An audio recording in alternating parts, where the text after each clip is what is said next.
Every month, my mother gave me exactly 100 yuan for living expenses. She always claimed it was for my own good, afraid that if I ate too much, I would grow fat and unattractive. But the truth was far crueler. I was so hungry that sometimes I stared at the edge of my desk and imagined biting into the wood just to silence the emptiness twisting inside my stomach. One afternoon, my hunger became unbearable. My stomach felt hollow, as though there was nothing left inside me except pain. During break time, I drank nearly all the water from the classroom dispenser. The class monitor noticed immediately. He strode over, snatched the cup from my hands, and frowned sharply. "You drank all the water," he said coldly. "What are the rest of us supposed to drink?" I wrapped my arms around my stomach and lowered my head, my voice barely louder than a whisper. "I'm hungry." The next morning, I froze the moment I reached my desk. It was piled high with snacks, bread, milk, pastries, candy, even still warm buns. Resting on top was a crumpled note written in messy handwriting. "From now on, we'll take care of you." The day I received my acceptance letter from Mingda High School, the most prestigious private high school in the city, my mother showed no sign of happiness. She stared at the gold-embossed paper as though it were some kind of curse. "Do you really have to attend this school, Chow Yao?" Before I could answer, my younger brother, Lin Mu, rushed out of his room and snatched the letter from her hands. "Sis, this is Mingda High School. Even rich families fight to get their kids in there." I nodded calmly. "You heard right." I had become something of a phenomenon during the high school entrance exams. My scores far exceeded expectations, and Mingda personally recruited me, waiving all tuition and additional fees. Mother forced out a smile and praised me for being competitive.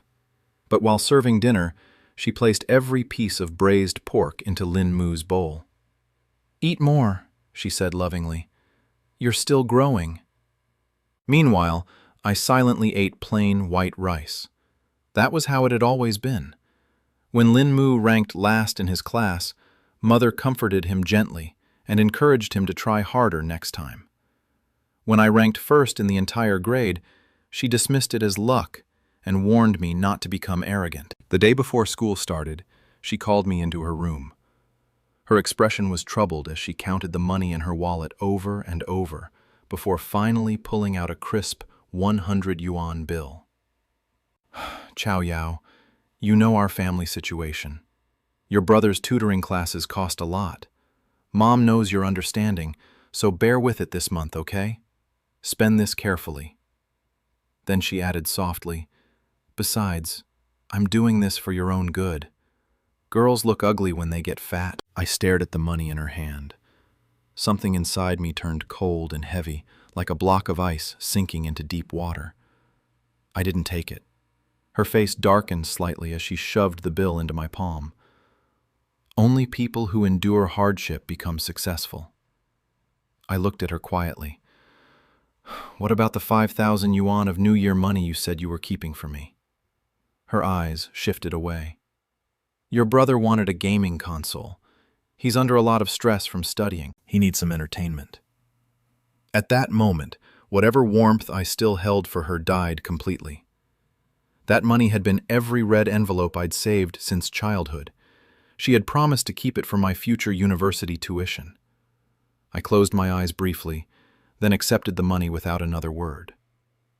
The next day, my parents drove Lin Mu to his elite middle school, while I dragged my suitcase alone onto a crowded bus bound for Mingda. The campus looked less like a school and more like a private estate. Ancient clock towers rose against the sky, emerald lawns stretched endlessly, and every brick, every polished window frame radiated wealth. Following the signs nervously, I found my classroom. Most of the students were already there. Their clothes, their posture, even the relaxed confidence on their faces felt completely different from anything I had ever known. The homeroom teacher, a stern, middle-aged woman, pointed toward the back of the room. "Lin Chow Yao, you'll sit there." The last seat by the window. My deskmate was a tall boy with sharp features and indifferent eyes. He glanced at me once, obvious irritation flashing across his face. His name was Ji Huai, the class monitor.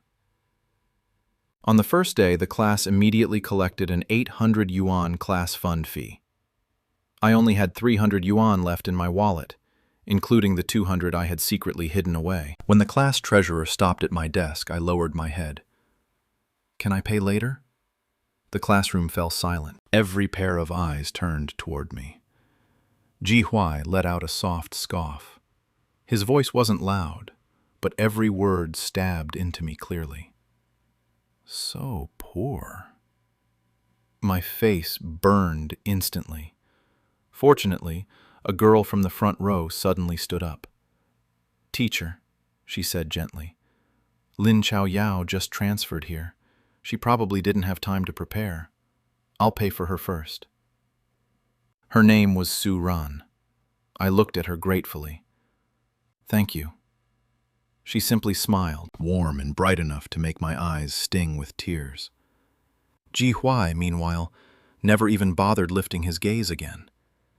800 yuan. To me, it felt like a mountain crushing down on my chest. Mother had given me only 100 yuan to survive an entire month, and now I owed someone 800 more. From then on, I began living with ruthless frugality. Breakfast was a 1 yuan steamed bun. Lunch and dinner were bowls of free soup from the cafeteria, sometimes floating with a few lonely vegetable leaves. When my classmates went to movies on weekends, I hid in the library, trying desperately to fill my empty stomach with knowledge instead of food. But hunger was a biological instinct. No amount of willpower could silence it forever. I started losing focus in class. My vision blurred frequently, and dizziness came in relentless waves. One day during physics class, the school invited Ji Huai's father, a famous physics professor, to give a lecture. I was starving. My heartbeat became erratic, my head buzzed violently, and before I realized it, I collapsed onto my desk and fell asleep. When I woke up, the classroom was empty except for Ji Huai. He sat with folded arms, staring at me coldly. "You embarrassed our class today." He tossed a workbook onto my desk. "My dad left this for you. Finish it if you still want to stay here." I didn't even have the energy to argue. I simply hugged the workbook to my chest and staggered toward the door. Outside, Su Ran was waiting. She handed me a loaf of bread. "Chao Yao, your face looks awful. Eat something." I took it with trembling hands, tears filling my eyes. "Thank you."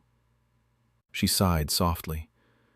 "Ji Huai has a sharp tongue, but he's actually a good person. Don't take it to heart."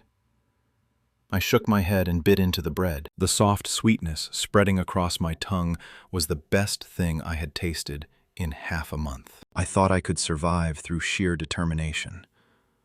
I was wrong. After paying Su Ran back the 800 yuan, I had nothing left. Not even enough to buy a 1 yuan bun. The hunger became unbearable. My stomach cramped violently, each spasm painful enough to make my entire body tremble. I started drinking water obsessively. During breaks, lunch, after school, as long as I saw the water dispenser, I filled cup after cup. At first, nobody noticed. Then the whispers began. "Why does the water run out so fast lately? The class fund isn't enough to keep replacing the bottles." I heard every word, but pretended not to. Between dignity and survival, I chose survival. That afternoon, during the final class of the day, my throat burned from hunger and thirst. While the teacher turned around to write on the board, I slipped quietly to the back and poured myself the last cup of water. The dispenser gurgled once, then stopped completely. I had taken the final drop. Just as I turned around, someone suddenly grabbed the cup from my hand. Ji Huai. His eyes were full of disgust and frustration. "Lin Chao Yao, how much longer are you going to keep this up?" Though his voice remained low, the silent classroom heard every word clearly. "You're drinking all the water by yourself. What are other people supposed to drink? Dozens of eyes pierced into me like needles. My nails dug deeply into my palms. The pain in my stomach nearly made me collapse. Ji Hui grew impatient. Well, say something. I lifted my head and looked directly into his cold eyes. My voice came out hoarse and trembling. I'm hungry. The words were so quiet they sounded almost unreal. The entire classroom froze. The mockery on Ji Hui's face stiffened instantly. He stared at the cup in his hand as though it had burned him. What did you just say? I no longer had the strength to repeat myself. The prolonged hunger, combined with overwhelming humiliation, caused my vision to blacken. The first person to react was Suran. She rushed forward and caught me before I fell. Chow Yao! Her voice shook with panic. At that exact moment, the bell signaling the end of class rang sharply through the room. Yet nobody moved. The entire class stood there in stunned silence. Ji Hui slammed the cup onto the desk and walked back to his seat without another word. For the first time, his back looked strangely unsettled. I couldn't bear staying there another second. Ignoring the teacher's attempts to stop me, I ran all the way back to the dormitory and locked myself inside the bathroom. I splashed cold water onto my face again and again, but no matter how hard I scrubbed, I couldn't wash away the humiliation that had seeped deep into my bones. It's over, I thought. Soon, the whole school would know there was a scholarship student at Mingde so poor she survived on water alone. I would become everyone's joke. Maybe this was exactly what my mother had wanted from the beginning. With trembling hands, I pulled out my old phone and called home. After a long time, someone finally answered. Hello? Mom, it's me. Oh, Chow Yao? What is it? I'm busy. Her impatience pierced deeper than any insult. I bit my lip hard enough to taste blood. Mom, I don't want to study anymore. Silence. Then, for the first time in years, her voice suddenly softened. My dear, studying must be exhausting, huh? It's okay. If you don't want to continue, then come home. Mom will cook something delicious for you. My heart went completely numb. So she had always known. She knew exactly how miserable my life was, and had simply been waiting for the day I finally broke. I hung up slowly and wiped away my tears. The pale reflection in the phone screen stared back at me. I looked straight into my own eyes and forced the words out through clenched teeth. Lin Chow Yao, you are not allowed to give up. That night, I didn't return to the dormitory. I sat alone on a stone bench in the middle of the campus while Mingda's glittering lights illuminated the darkness around me. By dawn, dark circles shadowed my eyes, but I still walked into class on time. I had already prepared myself for ridicule. The moment I entered, the room fell silent. Then I froze. My desk was overflowing with food: imported milk, Japanese bread, candy, still hot steamed buns. It didn't look gentle or delicate. It looked like someone had angrily emptied an entire convenience store onto my table. On top lay a wrinkled note, written carelessly in bold handwriting. You're annoying to look at. From now on, we'll feed you ourselves. The handwriting belonged to Ji Hui. Beside the note sat a bank card he had casually tossed onto the desk. He lounged in his seat wearing headphones, not even bothering to glance at me. I pushed the card back toward him. I can't take this. He removed one earbud and frowned. You think I pity you? He let out a mocking laugh. I just don't want my desk mate turning into a starving ghost. It'll embarrass me. I pressed my lips together tightly. Thank you. But I still couldn't accept the card. Ji Hui stared at me as though I were impossibly troublesome. At that moment, Su Ran walked over and placed a milk carton into my hands. Chow Yao, just accept it. Nobody means any harm. Her gentle voice hurt even more than cruelty. I looked at the mountain of food on my desk. To everyone else, it was kindness. To me, it felt like debt, heavy enough to suffocate me. And in that moment, I made a silent promise to myself.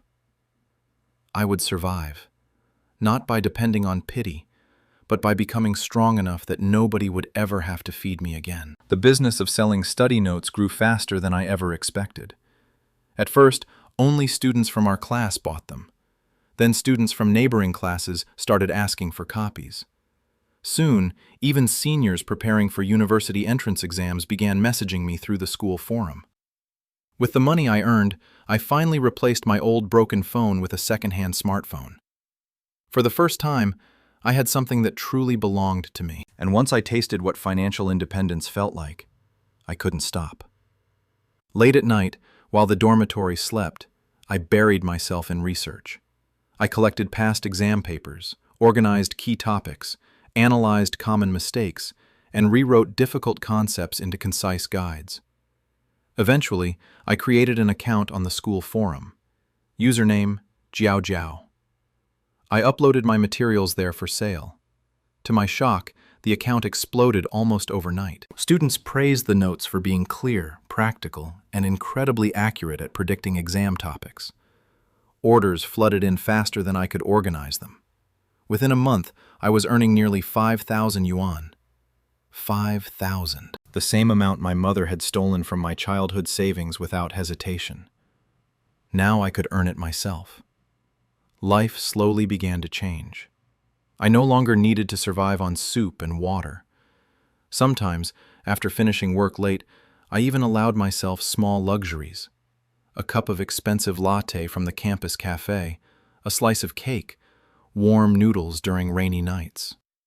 Meanwhile, Ji Huai had somehow become my strangest customer. Every time I released new materials, he was always the first to buy them, and every single time he had complaints. The layout is ugly. This cover looks cheap. You're pricing these too low. You're ruining the market. At first, I ignored him completely, but Ji Huai apparently possessed endless patience when it came to bothering me. One evening, he dropped into the seat beside me in the library and slid my latest notes onto the table. These look terrible. I frowned. Then don't buy them. He clicked his tongue and opened his laptop. Move. Before I could react, his fingers were already flying across the keyboard. Using professional design software, he reorganized my pages, adjusted the formatting, redesigned the covers, and created a cleaner structure for everything. After passing through Ji Huai's hands, my materials suddenly looked polished and professional. The price doubled almost immediately, and people still bought them enthusiastically. I stared at the new designs in disbelief.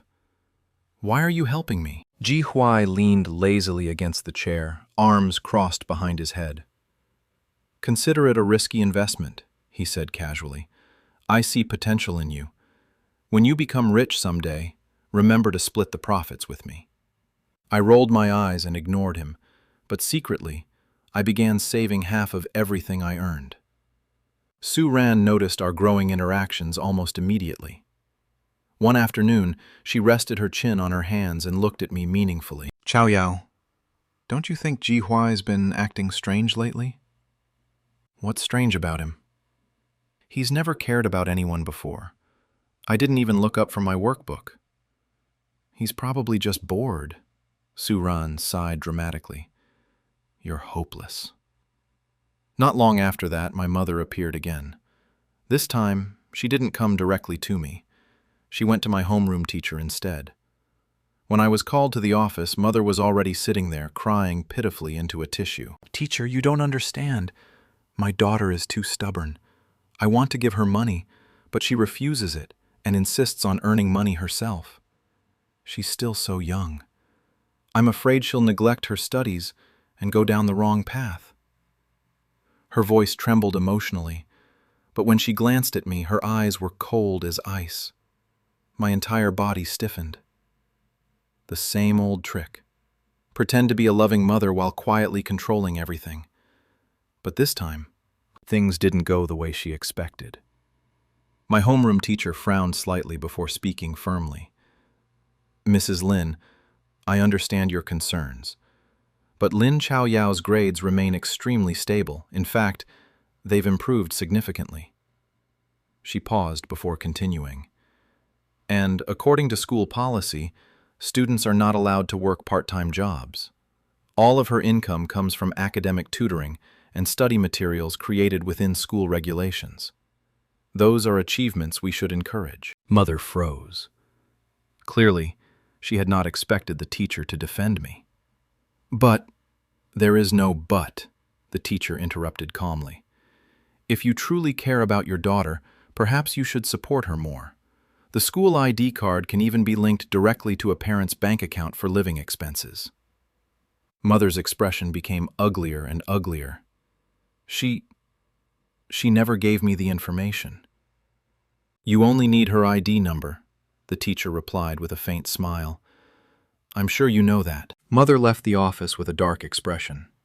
The moment we stepped into the hallway, she grabbed my wrist violently and dragged me toward the stairwell. "Lin Chaoyao," she hissed. "You've gotten pretty capable, haven't you? Turning outsiders against your own mother." I inhaled sharply. At that moment, her face looked completely unfamiliar to me. "I didn't." "You still dare deny it?" Her voice dropped lower and colder. "Have you forgotten what Master Lu said?" My blood ran cold. "He said your fate suppresses your younger brother's luck. The more successful you become, the worse his life gets." Her eyes burned with obsession. "So stop this nonsense business immediately. And during the midterm exams, you will fail on purpose." I stared at her in disbelief. Suddenly, everything became clear. It was never because she worried about my weight. Never because she wanted me to endure hardship. Never because the family lacked money. All the suffering she forced onto me came from the ridiculous prophecy of some fortune teller. Everything I endured was simply a sacrifice for her precious son. I asked quietly, "And if I refuse?" Mother smiled coldly. "Then wait and see what happens to your brother." She walked away, leaving me frozen in the stairwell. For a long time I stood there unable to move. The walls felt suffocating. The world spun faintly around me. When I finally returned to the classroom, my face must have looked terrible. Su Ran immediately rushed over. "Chao Yao, what happened?" I shook my head silently and sat down. For once, Ji Huai wasn't wearing headphones. He turned around and looked at me carefully. "Your mother again?" I stayed silent. He clicked his tongue softly, then reached into his drawer and tossed a box of chocolate onto my desk. "Eat." I blinked in surprise.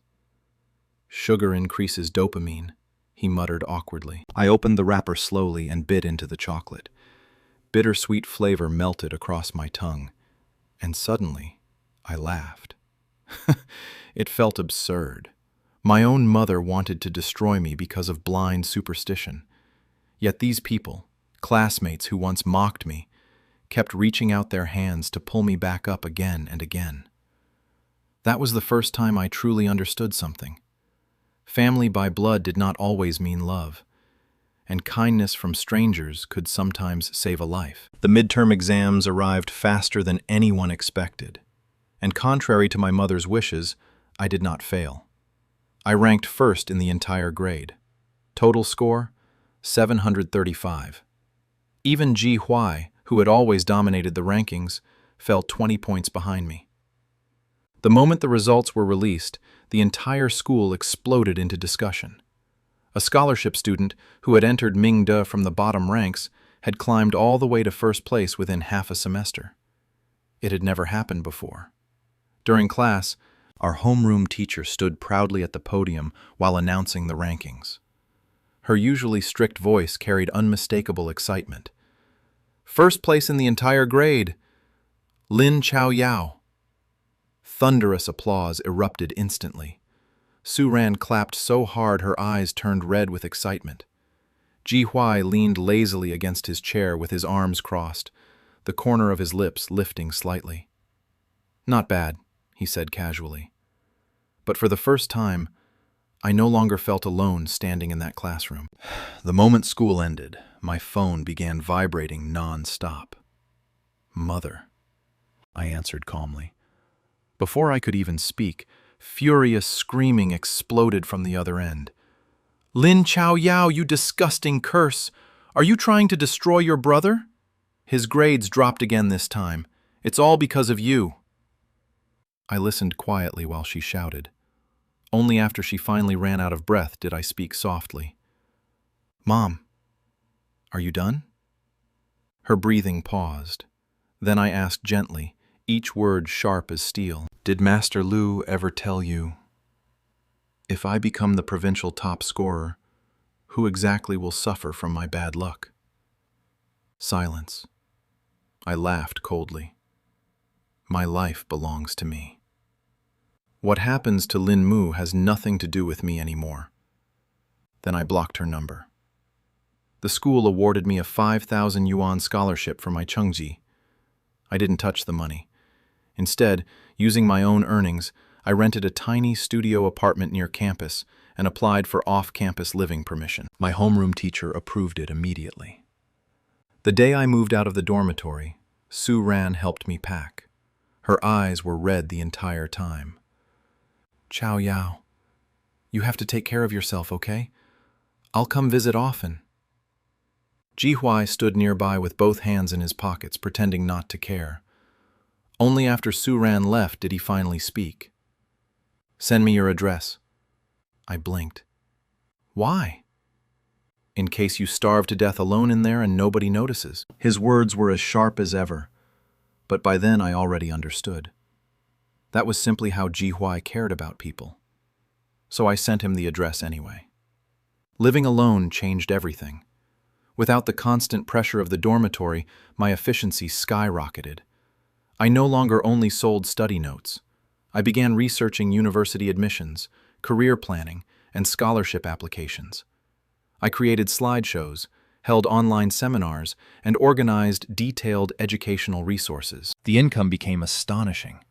Soon, Ji Huai unofficially became my business partner. I handled content and strategy. He handled technology, design, promotion, and operations.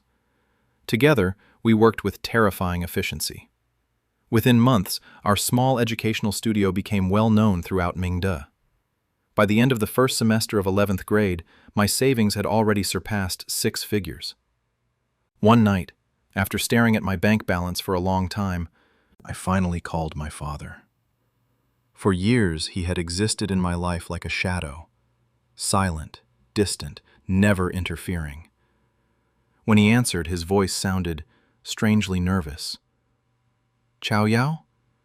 "Dad," I said quietly. "I'm not coming home for New Year's." Long silence.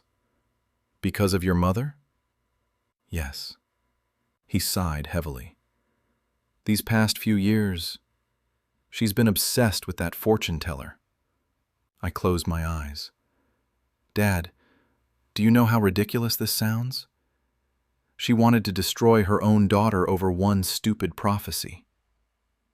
He didn't answer, perhaps because he knew I was right, or perhaps because guilt had already swallowed every excuse he once had. "I called just to tell you something," I continued calmly. "I'm doing well now, better than when I lived at home." Another silence. Then, in a low voice, he finally said, "Chao Yao, I'm sorry." But some apologies come far too late.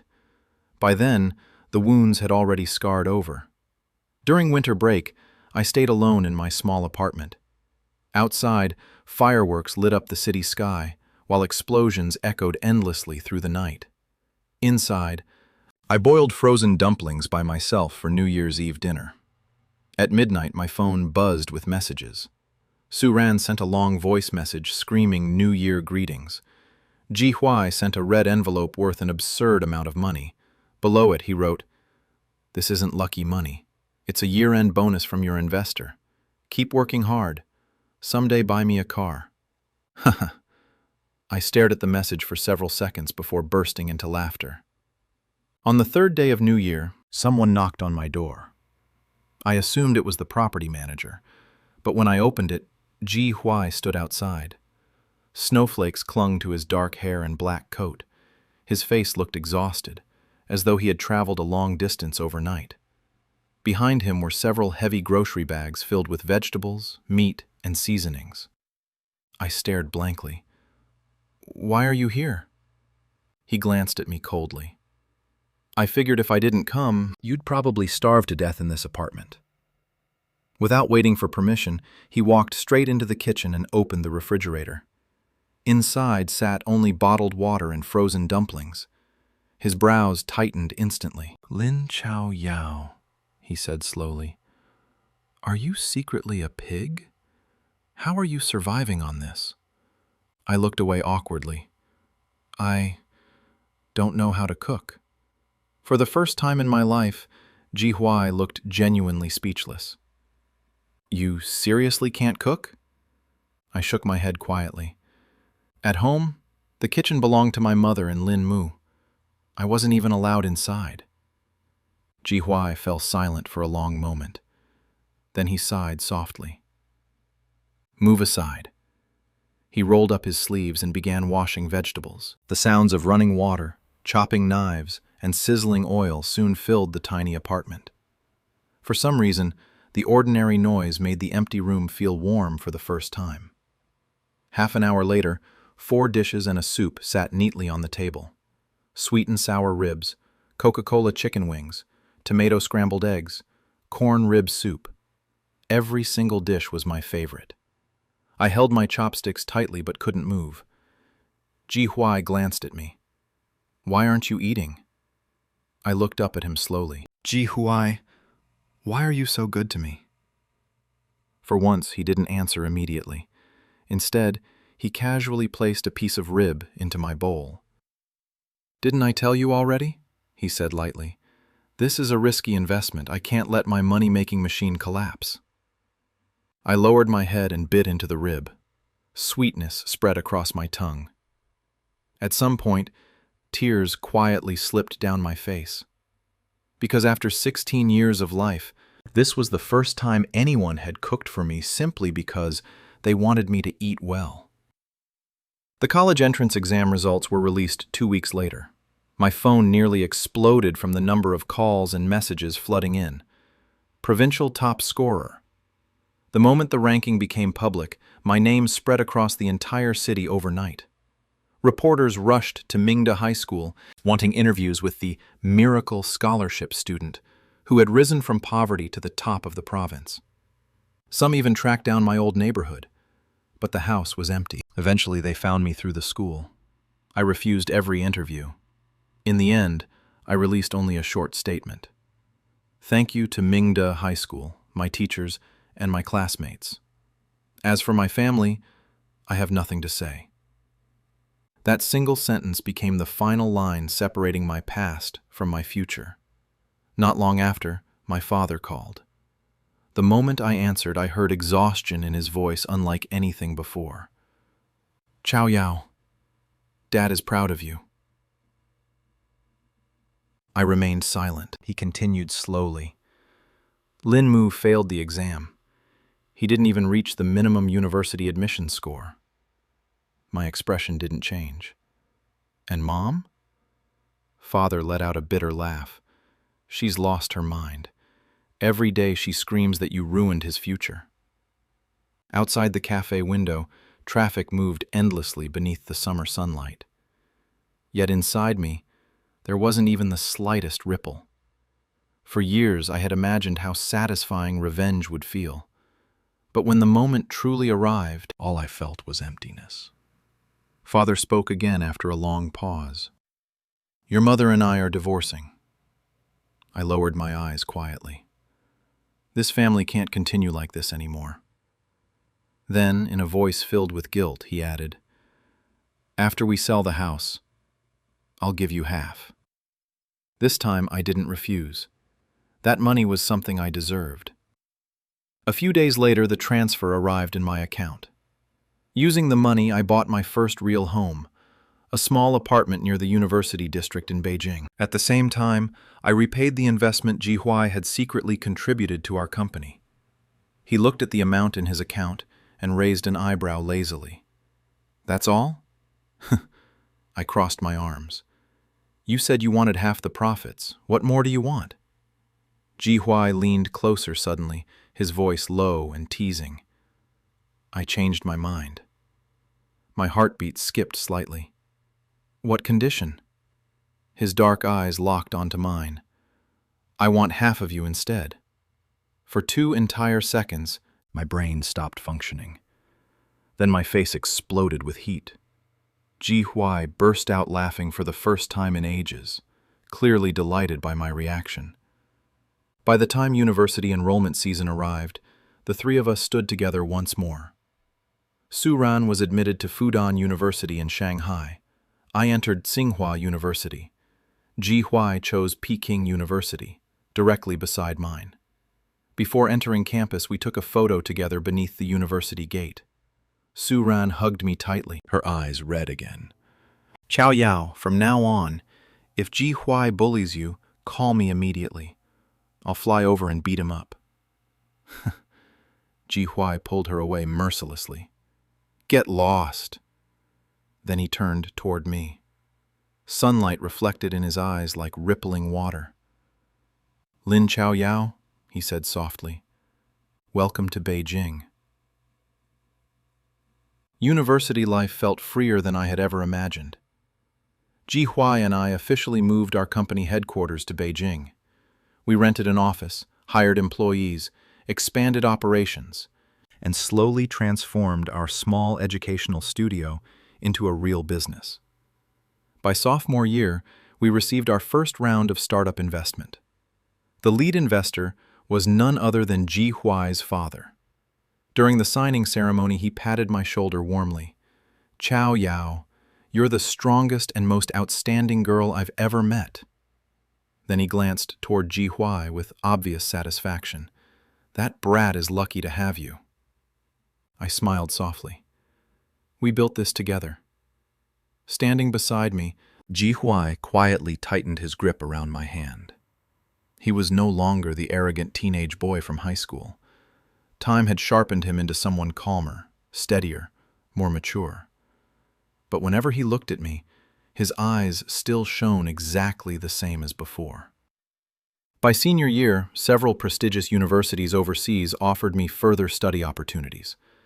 I declined every single one, because by then, the company we built together had already become one of the fastest rising names in educational consulting.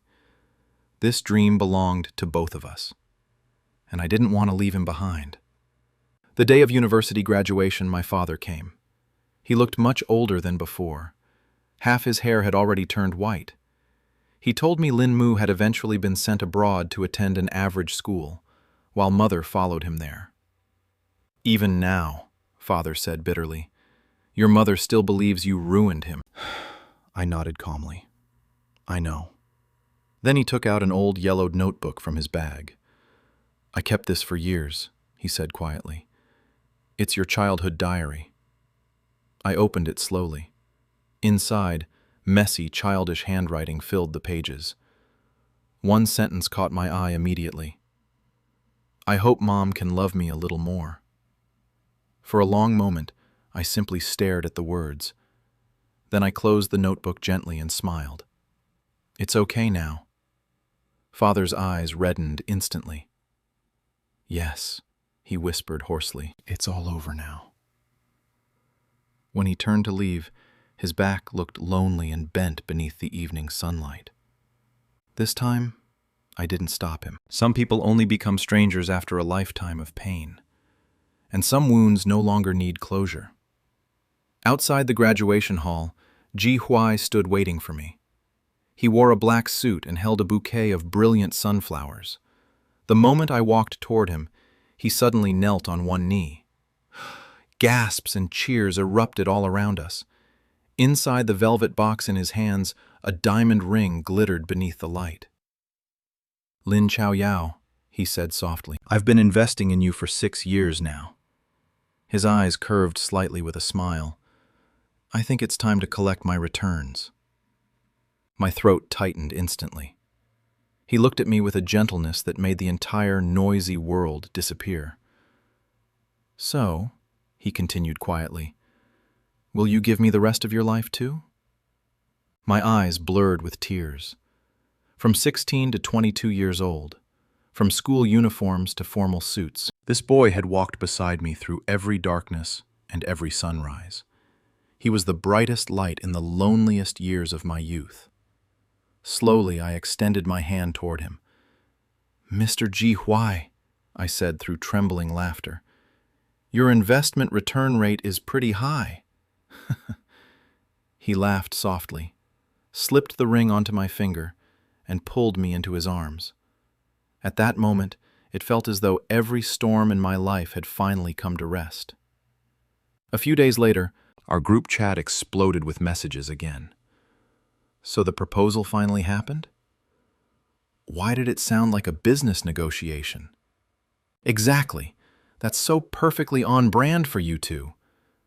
Next month, I'm coming back to Beijing. Ji Huai better cook sweet and sour ribs for me. Me too. Same here. I stared at the non-stop messages and burst into laughter. Outside the window, Beijing's night skyline glowed brilliantly with endless lights. Traffic moved ceaselessly through the city, but beside me was the person I loved most. And somewhere beyond the lights were the friends who had once reached out their hands and saved me from drowning. For the first time in my life, I truly understood something.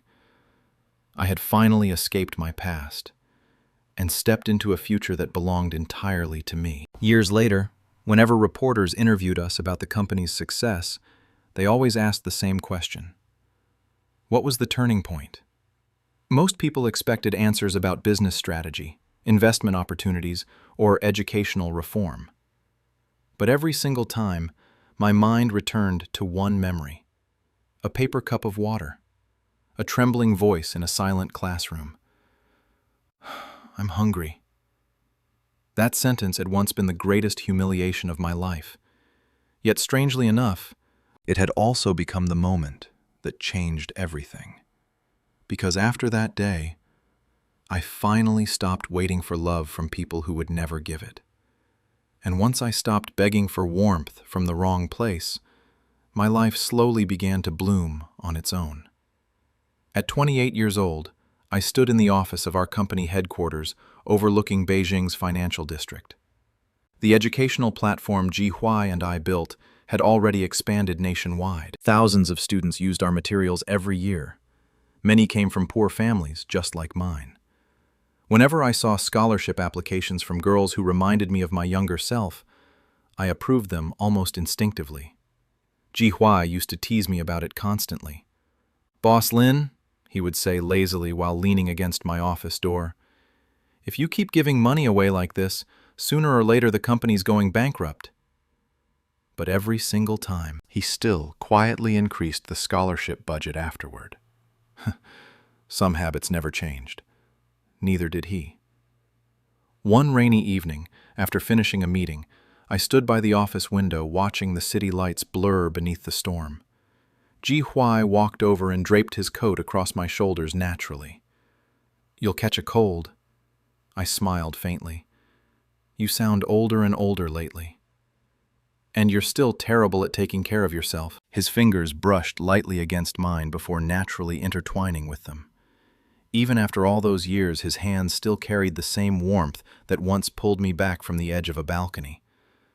Sometimes I wondered what would have happened if I had truly jumped that day. Would my mother regret it? Would the world care? In the end, I realized none of it mattered anymore. Because the version of me who desperately wanted her mother's love had already disappeared long ago. The current Lin Chaoyao no longer needed validation from anyone. Not from family, not from society, not from the past. That winter, Su Ran returned from Shanghai with her fiancé and immediately occupied our apartment for an entire week. At dinner, she suddenly slammed her chopsticks down dramatically. I just realized something. Ji Huai glanced at her lazily. What now? Su Ran narrowed her eyes suspiciously. You liked Chow Yao from high school, didn't you? Ji Huai nearly choked on his soup. Nonsense. Oh, really? Su Ran laughed wickedly. Then why were you secretly buying all her materials with alternate accounts to boost her sales? Silence. I slowly turned toward him. Alternate accounts? Ji Huai's expression stiffened visibly. Su Ran immediately realized she had exposed something she wasn't supposed to. The room became deathly quiet. A few seconds later, Ji Huai covered his face with one hand and cursed under his breath. I stared at him in disbelief. You... He avoided my eyes entirely. At the beginning, nobody was buying your stuff, he muttered awkwardly. If sales looked too low, other people wouldn't trust the materials. I blinked. So all those top customer accounts? Mine. For several seconds I couldn't speak. Then suddenly, I burst out laughing so hard my stomach hurt. Ji Huai's ears turned completely red. Stop laughing. But the more embarrassed he became, the harder Su Ran laughed beside me. In the middle of the noisy apartment, while warm lights glowed softly above us and steam rose from the dinner table, I suddenly felt an indescribable sense of peace. Years ago, I used to believe my life had begun in darkness, that I was unwanted, unloved, a burden meant to sacrifice herself for someone else's happiness. But now I finally understood something. Some people may break you, some people may abandon you, but there will also be people who quietly place food on your desk before sunrise, people who stand between you and the world when you're collapsing, people who hold on to you tightly and refuse to let you fall. And sometimes, those people become your home. Late that night, after Su Ran finally stopped laughing about Ji Huai's secret support accounts, the three of us sat together on the balcony overlooking the glowing city skyline. The wind was cold, but my heart felt warm. Ji Huai handed me a cup of hot milk and spoke casually without looking at me. So, Boss Lin, if you could go back to your 16-year-old self, what would you say to her? I fell silent for a long moment. Far below us, the city lights stretched endlessly like rivers of gold. Then, slowly, I smiled. I'd tell her this. One day, the girl who once survived on water alone would finally live a life overflowing with love. A year after our wedding, I returned to Mingda High School for the first time. The school had invited me to give a speech to the new scholarship students. Walking through the familiar gates again felt surreal. The ancient clock tower still stood proudly against the sky. The lawns were still perfectly trimmed. Even the classroom buildings looked almost unchanged. Yet the girl who once walked through those halls with an empty stomach and trembling hands no longer existed. As I stepped onto campus, countless students immediately gathered around excitedly. Some recognized me from interviews online. Some whispered about the legendary provincial top scorer. Others simply stared curiously at Ji Huai walking beside me. Even after all these years, his face alone was enough to attract attention anywhere. President Ji is even more handsome in person. Are they really high school sweethearts? I heard they built the company together from scratch. Ji Huai frowned slightly at the crowd and instinctively moved half a step closer to shield me. Some habits truly never changed. The auditorium filled quickly. In the front row sat dozens of scholarship students wearing nervous expressions I knew all too well. One girl in particular caught my attention immediately.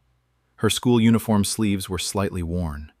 Her shoes looked old from repeated repairs.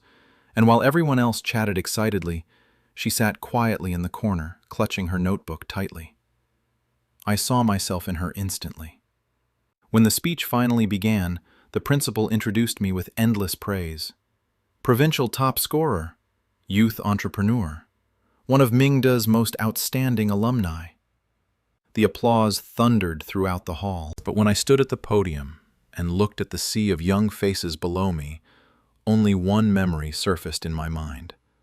A starving girl standing beside a water dispenser. I smiled softly and adjusted the microphone. Actually, I began, when I first came to Mingde, I was very poor. The auditorium fell silent immediately. I was so poor that sometimes I survived by drinking water to stop the hunger. Shock spread visibly across many faces. Even now, speaking those words aloud still hurt slightly. But it no longer felt shameful, because I had already survived it. I continued calmly. At the time, I thought poverty was the most terrifying thing in the world. I paused briefly. But later I realized something. The scariest thing is believing your life has no value. The hall became completely quiet. Every student listened intently. When people constantly tell you that you're worthless, unlucky, unwanted, I said slowly, you eventually start believing them yourself. I looked toward the scholarship students in the front row. But don't. Your circumstances do not define your future. Your family does not decide your worth. And the people who fail to love you properly are not proof that you are unlovable. Somewhere in the audience, I noticed several students lowering their heads quietly. I smiled gently. You may not meet kind people immediately. You may suffer unfairness. You may walk through very dark years alone. But as long as you keep moving forward, one day you will build a life that belongs entirely to you. When the speech ended, the applause lasted for nearly a full minute. Afterward, countless students rushed forward asking for autographs and photos. Amid the crowd, the quiet scholarship girl from earlier hesitated for a long time before finally approaching me. Her hands trembled slightly as she held out a notebook. Senior Lin. Yes? She bit her lip nervously. If someone in your family hates you, what should you do? The question struck my chest like a stone. For a moment, I saw my 16-year-old self standing before me again. Lost, hungry, desperate for love. I took the notebook gently from her hands and signed my name carefully before returning it. Then I looked directly into her eyes. You survive first, I said softly. You study hard. You become independent. And then one day, you leave the place that hurts you. Her eyes reddened instantly. But what if they never regret it? I smiled faintly. Then that's their tragedy, not yours. Tears finally rolled down her face. Without thinking, she suddenly hugged me tightly. Thank you. I patted her shoulder gently. At the auditorium entrance, Ji Huai stood waiting quietly with his hands in his pockets. The moment our eyes met, he raised an eyebrow lazily. Finished saving the world, Boss Lin. I laughed helplessly and walked toward him. Outside, sunset painted the campus golden. Students crossed the pathways laughing loudly, while the evening breeze rustled softly through the trees. As we passed the old classroom building, I slowed unconsciously. The back row window was still there, the same seat where I once sat starving and humiliated. Ji Huai followed my gaze. Then, suddenly, without warning, he reached into his pocket and handed me something. A paper cup. I stared at it blankly. He looked away awkwardly. Bought it downstairs. Inside the cup was warm soy milk. For 2 seconds I said nothing. Then I laughed so hard my eyes filled with tears. Ji Huai, I whispered, you really remember everything. He clicked his tongue softly. Of course I do. The wind lifted gently around us as we stood together beneath the evening sky. Years ago, I thought the sentence, I'm hungry, represented the most miserable moment of my life. But now, standing beside the person who had once heard those words and quietly stayed by my side ever since, the memory no longer hurt. Because the girl who once starved for love had finally learned this. The right people will never let you go hungry again.